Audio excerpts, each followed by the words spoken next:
Welcome back to the Crypto Place to Be with the CBDC Asset Group. Thank you for being a part of the group.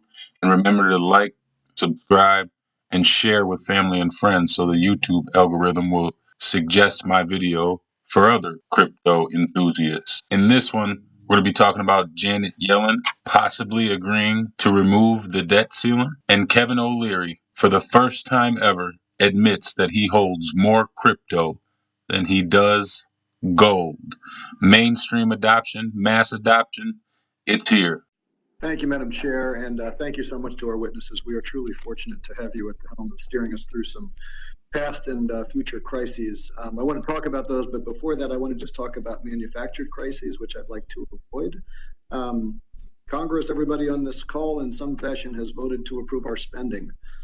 Congress, everybody on this call in some fashion has voted to decide how much of that spending will be paid with tax revenues.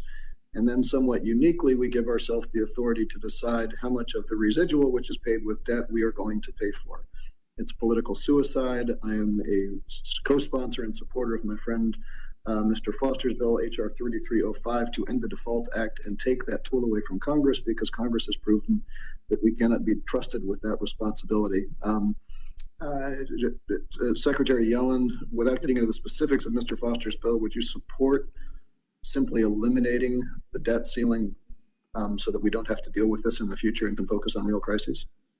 Yes, I would, because I believe when Congress legislates expenditures and puts in place tax policy that determines taxes, those are the crucial decisions Congress is making.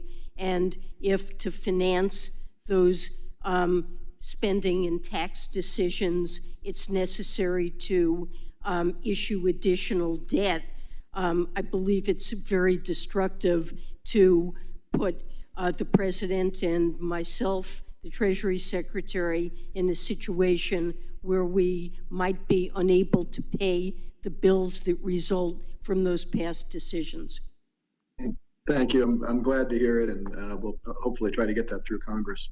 The show. Good to be with you. Great to be here. Thank you.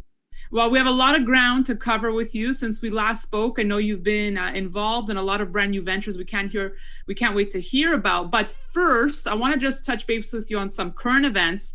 Of course, the news of the week here, Treasury Secretary Janet Yellen warning that the U.S. government will run out of money by October 18th if something isn't done. She says failing to increase the debt limit would have catastrophic economic consequences. Kevin, are you buying this warning? Do you believe it?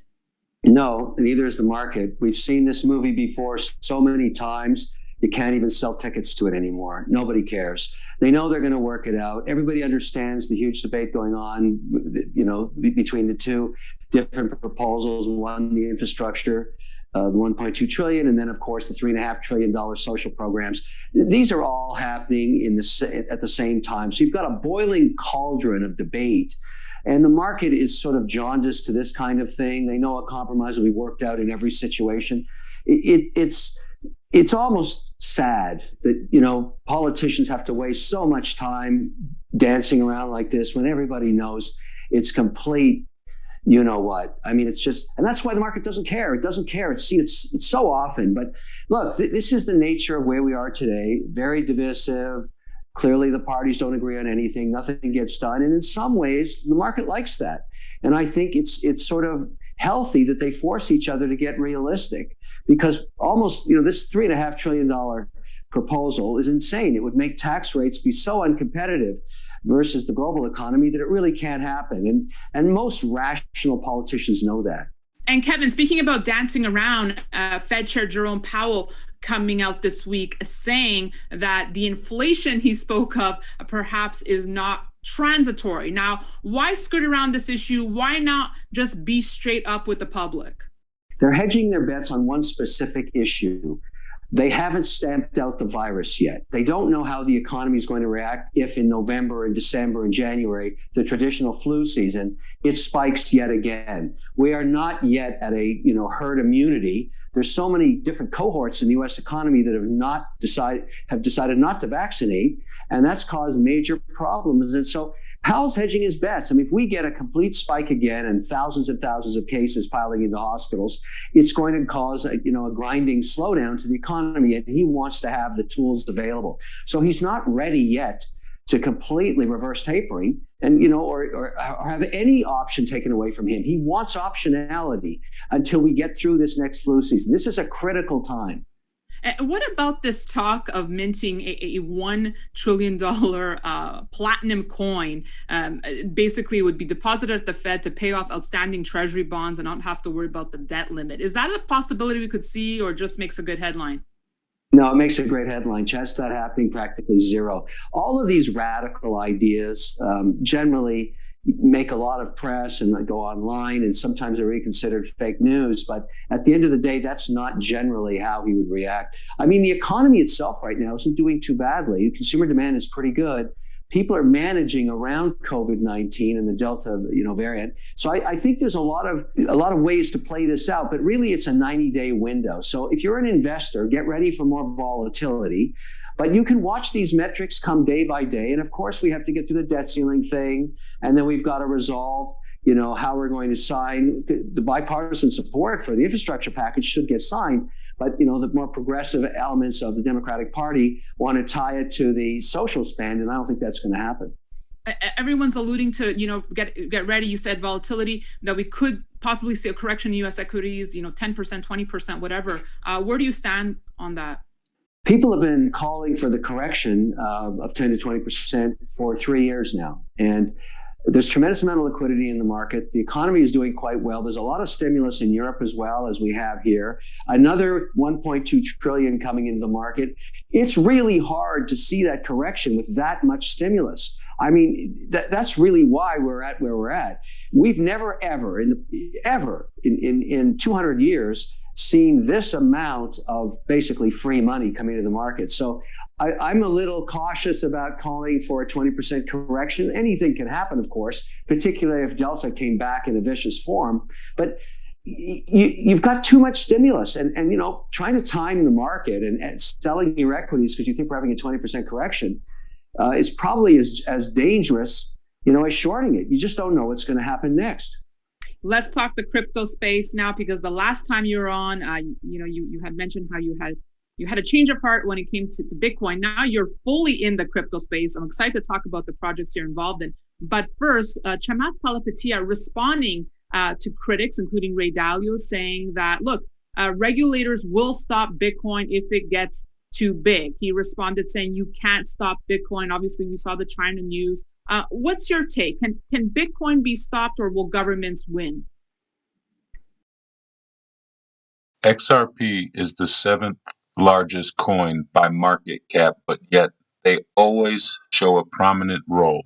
Pay attention to these random it's a great images. debate. However, the productivity enhancements that are available through cryptocurrencies and the entire infrastructure of decentralized finance are far too interesting for even governments. I don't think the US government wants to fall behind in the development of new payment systems and services online that are being brought forward by the development in all kinds of centralized and decentralized finance systems. And so I don't see a situation where crypto is ever going away. Now, as far as being an investor in crypto, I tell people this all the time that ask me. I've declared recently by the end of the year, I'm hoping to be at 7% of our operating company's portfolio in cryptocurrencies, in addition to level 1 and level 2 blockchains. And so I'm investing in a wide range of different crypto products as a strategy. But the idea that that governments all around the world are going to synchronize and make Bitcoin illegal, I think is far-fetched. And the best way to look at it if you're an investor is either you believe in decentralized finance and you believe in centralized finance and you believe in Bitcoin and Ethereum and blockchains, or you don't. If you don't, stay in gold as a hedge. And if you do, tip into it. I'm suggesting everybody has their own risk tolerance. And I must say the crypto space is very volatile. That's obvious. But I'm now going to be at 7%, hopefully by year end. So I'm a believer in it. I'm an investor in it. I put many bets out with different companies now. They're developing products in these areas. And I'm pretty comfortable with where I sit. So I'm happy to listen to anybody, but I'm sorry. I don't agree if the answer is you have zero exposure to crypto. Right. 7% crypto.